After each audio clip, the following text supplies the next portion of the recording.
Ladies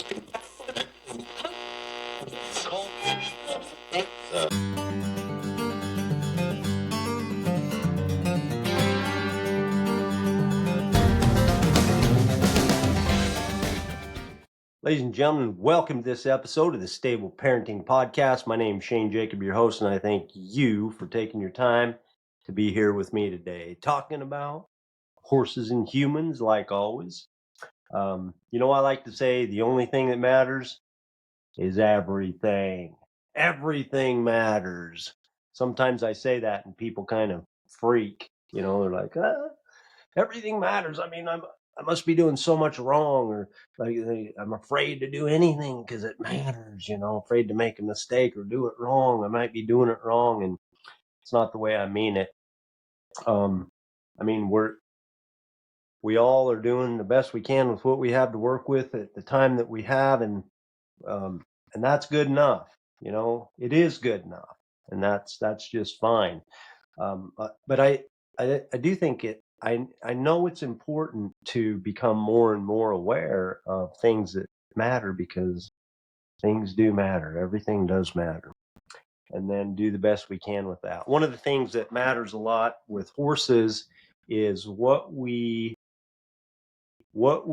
communicate by not communicating. And we communicate volumes to horses by not communicating. And I think it's something I've been thinking about and noticing a lot. I had a lady.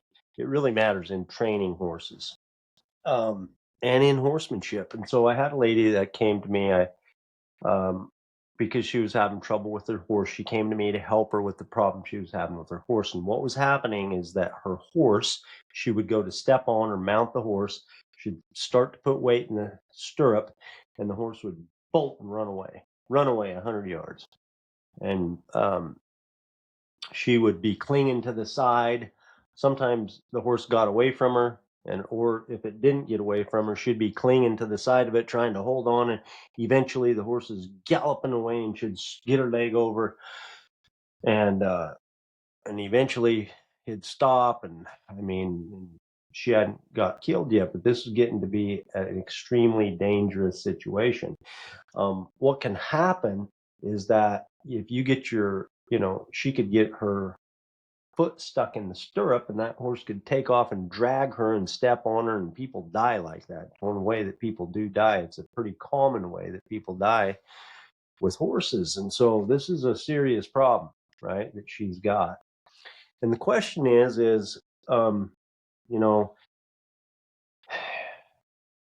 at the end of our first lesson, her and I and the horse, she looked at me and she said, "This is going to take a while, isn't it?" And I said, "Yeah, this is going to take a while. This wasn't created in a short period of time. This is created over a long period of time. And this horse really believes that this is what you want him to do. And so in order to change what this horse believes life's about, it's going to take a minute. This isn't going to be a quick fix for this horse." So let's just take a look at what had happened with this horse, okay? Because they don't come made this way. They don't just do stuff like that. We train horses into most all of their bad behavior, okay? Most all of their bad habits. And then a lot of times we do it unknowingly. We just don't know any better. And that was the case here with this lady. She didn't know what was happening. She was trying to get along and just didn't know what she was communicating with the horse. And she created this big problem. And that's what happens a lot with horses. We train bad habits into them, and then we're mad. We are mad. Eventually we get to a place where we're either going to get hurt, or we already did get hurt bad. We've been physically injured bad, or we're just fed up and we feel like we're being taken advantage of. We feel like the horse is a bad horse. We feel like they're spoiled. We believe that they're just not willing and they have a bad attitude and all this stuff, when in fact, almost 100% of the time, nearly a high percentage of the time, nearly all of it, we have been training the horse on purpose, whether it was on purpose or not, into these bad habits. And so here's how it goes with in this example. Okay. So in the beginning, the lady would go to step on her horse, and the horse would take a step. She didn't do anything. Whatever, he just took one step forward, so she'd swing her other leg over, and off they'd go. Okay. And then it was two steps. Hey, whatever. He can take a step or two. I can swing up while he's taking a step. It doesn't matter. And off we'd go.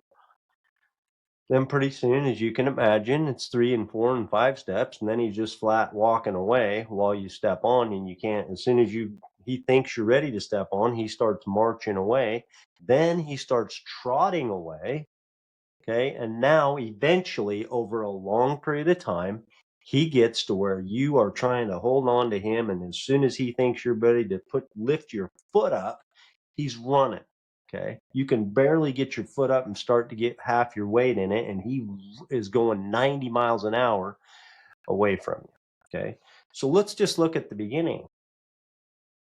Was when he took that first step, was that what she wanted?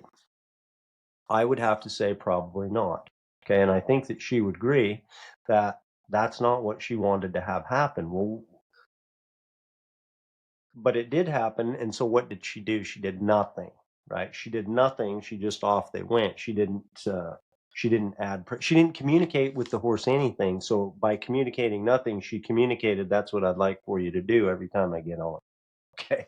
Basically. And then it just built from there. Okay. Into something that was, uh, built into something that's extremely dangerous, okay, a terrible hard habit to break. And so, um, why is this important? I've experienced this. I mean, it's very, very, very common in horses. And if I'm not careful, and I have a lot of experience in training horses, I can do similar things. Here's one more quick, easy example, and that is I have a lot of young horses, and a lot of times in saddling or bridling or when I'm getting preparing to ride, horses can, I'll lift my hands near their head to bridle them, and they'll move their head away. They'll resist a little bit. Or I'll go to throw the pad on, the saddle pad goes before the saddle, and then I'll go to get the saddle, and they'll step to the side or something like that. Now, I could still get the saddle on if you step to the side, if you resisted me a little bit. If I'm trying to bridle you and I put my hands up near your head and you move your head away, I can do two things. I can either, if I got a halter around your neck, or on your head still, I can bring you back and hold you. Okay, this is important. I can hold you. We do the same thing with people. I can add pressure the whole time I'm bridling you by holding you, even though it's a small amount of pressure, or I can do nothing. I can, keep going with you and letting you keep kind of resisting me, and that clear over there, I'll eventually get you, but I accomplished my goal. But what does that mean? What did I communicate to you in that process? Okay. Back to the lady, and the same things here, right?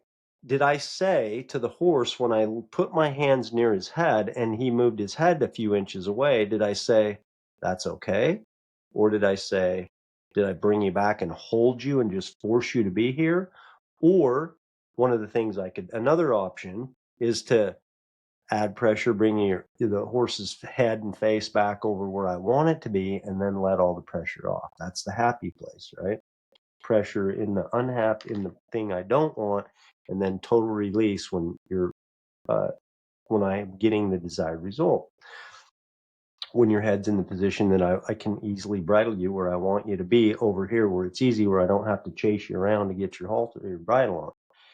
Same thing with stepping on. Okay. The point is what we do a lot of times is we don't do anything about it. We just accept it. We feel like they're pushing on us when it's people. This is the language I hear. They're pushing on me. They're running over me. They're taking advantage of me.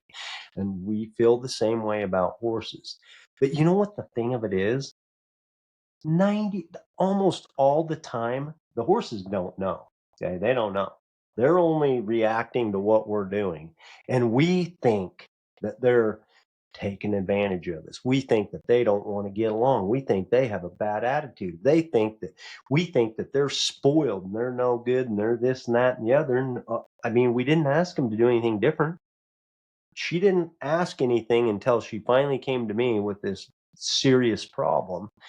Did she recognize that there's a problem to do anything about that? For a year or longer, she had communicated to that horse that this is acceptable behavior for you to move away while you're trying to get on. By doing nothing, she communicated that that's the desired result. Okay. And so with people, it's the same thing. They do things with it we feel like they're pushing on us. Like I said, that's a language I hear in my coaching, and I've experienced too. We all have, right? It's like, oh, well, but I'm not going to say anything because they might think blah blah blah about me, or I want them to think this about me, so I'm not going to say anything. You keep asking me to do this, and I keep doing it. You keep doing that thing, and then eventually you do it so much, or one day I've kind of had it, and I just snap, and then I blow up, right? Or else I'm going to boundary you, right? I had a late. Here's the question: Why don't we make the communication? We are communicating volumes by not communicating. Why are we not communicating in the beginning? Okay, here's why: because it's not easy, it's not comfortable. I had a lady in my coaching, and she said her son's a slob. He's a teenager. He's like 17, and he's a slob, damn slob, and she's had it with him. He won't keep his room, and he destroys the bathroom every time he goes in there. And she's had it. She's about ready to throw him out of the house. That's enough of that. But as we talked, and it came down to it, what specifically, I asked her, had you did you say to him to let him know the expectation of how you want his room and the bathroom to be? And when it came down to it, you know what the words were? Her words were things like sarcastic comments that like, what, did a bomb go off in there? She'd say that when he came out of the bathroom, right? So, I mean, that's like almost like adding shame to the kid coming out of the bathroom. Is that gonna, it doesn't seem like that's gonna get the result that you want. That doesn't really describe how you'd like the bathroom to be cleaned or sanitized or whatever. And so the point in this, with this lady and her son, she had really never set the expectation, just assumed that he was doing this and didn't want to get along, and hadn't really just said, hey, I love you, man. You're old enough to do this, and I'm going to show you. If you're going to live here, here's how it's going to be, and I'm going to here's the products, and here's the this, and I'm going to show you exactly how you want it to be. And if not, there's going to be a consequence of this is the consequence, and I love you. I love you to death. I love you forever. I need you to do this thing for me, and if you don't, here's the consequence. I love you. Okay, she hadn't done any of that. Why? Because it would be a little bit uncomfortable. I mean, or maybe she just really hadn't thought about it. But inside, she's getting angry and mad, and causing this conflict. And you know what's happening? The connectivity, the connection, the bonding, the everything. Nothing's happening that's good that we want to have happen as parents. Okay. And we do this with adults too. Adults, with horses and minor children, we get to have consequences, right, for the things that we want. Um, with adults get to do what they want. We try to control them too, but it doesn't ever work well. With adults, what the best thing for us to do is to have boundaries. And so how that works is, hey, you're doing something that's not acceptable to me. If you continue to do that, I'm going to do this. If you smoke in this car, I'm not going to ride with you anymore. Okay, I mean, you can smoke, it's your car, but if you smoke, then I'm not going to ride in your car anymore. Something like that. I love you. So they should really, if you do boundaries right, it's not like, I'm boundarying you, you've been running over me. If they've been running over you and you feel like you're taken advantage of, I would seriously ask you, if you clearly communicated that what your expectation is and what you want. Because most of the time, the answer for me and for the people that I coach and for people with horses, the answer is no, because it's too difficult. And so here's why it matters the most. Okay. It matters the most because we're damaging the relationships that we want that we want to strengthen, that we want to have strong connections in, that we want to have this love and this bonding and this connectivity and all of it, we're kind of sabotaging it. Why? Because of a difficult conversation? Because we can't set our expectation or set our consequence and let it be known. And so what we end up doing is creating conflict and resentment by a failure to communicate. Yeah, we're communicating by a failure to communicate, and it's not ending up getting us what we want. So I encourage you to consider this. To consider, here's the keys here, okay? Here's what to consider. When you feel like you're being pushed on, it's kind of the language I hear. They're pushing on me. When you feel like you're being run over, when you feel like you're being disrespected, when you feel like you're being taken advantage of, any of those kinds of things, do you have any of those thoughts or feelings? Just stop and consider. Hmm, that's interesting. Have I clearly communicated my expectation and what I want? Is a consequence or a boundary appropriate in this situation? And do I have the courage and can I, with love, can I get my mind right and my thoughts right and feel good about this to where I can have this conversation with love, with unconditional love, regardless of who it's with or whether it's regardless of who it's with? Can I do that? And I can tell you from my experience and my coaching clients' experience, which is incredible to watch, both mine and theirs, is that um, when we have the willingness to have the difficult conversations, and when we communicate, let people know what the deal is, we get what we want more. But more importantly than that, we can't control horses and we can't control other human beings either, whether we got a consequence or a boundary. They're all going to do what the hell they're going to do. They're going to do what they're going to do. Okay. But we have better odds of our influence. Okay. We have better odds of getting what we want. Okay. What we think is best if we're clearly communicating our expectations. Okay. Rather than not, because not is a communication by itself. Okay. Think it over. It's an important one. So appreciate you taking your time to be here with me today. And just remember this: you cannot fail as long as you don't ever stop chasing it.